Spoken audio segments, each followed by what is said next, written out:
ఇన్ని కారణాలని మనం కలుపుకున్నప్పుడు ఇటు ప్రభావం మన గుండె మీద పడుతుంది. ఈ లోపల మన ఆహార అలవాట్లు మారిపోయినాయి. అంతా హైలీ రిఫైన్డ్ ఫుడ్స్ తింటున్నాం, ఎక్కువగా మాడబెట్టిన ఫుడ్స్ తింటున్నాం, బయట బజార్లో తయారు చేసి వేపుడు పదార్థాలు ఎక్కువ తింటున్నాం, పచ్చి కూరగాయలు తినడం తగ్గిపోయింది, కూరలు ఎక్కువ తిని రైస్ తక్కువ తినడం తగ్గిపోయింది. అన్నిటికంటే బిగ్గెస్ట్ కల్ప్రిట్ రైస్. ఎంత తెల్లగా రైస్ తల మెరుస్తుందో అంత ప్రమాదం అది.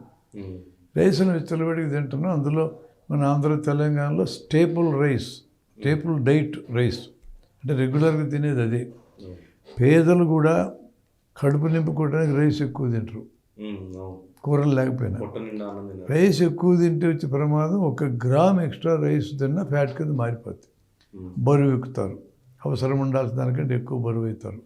బరువు ఎక్కిన దానివల్ల దాని ప్రభావం గుండె మీద, ఊపిరితిత్తుల మీద పడుతుంది, షుగర్ రావడానికి దారితీస్తుంది. వీటన్నిటిని మనం లైఫ్ స్టైల్ ప్రాబ్లమ్స్ అంటాం. లైఫ్ స్టైల్ ప్రాబ్లమ్స్ వలన గుండెపోటు వచ్చే ఏజ్ తగ్గింది. ఇది కరోనా జబ్బుకి డైరెక్ట్ లింక్ ఏం కాదు. అట్లా అనుకుంటున్నారు చాలామంది, కానీ ఇంతవరకు రూఢైన నిరూపణ కరోనా వల్ల ఇది వస్తుందని ఏమి లేదు.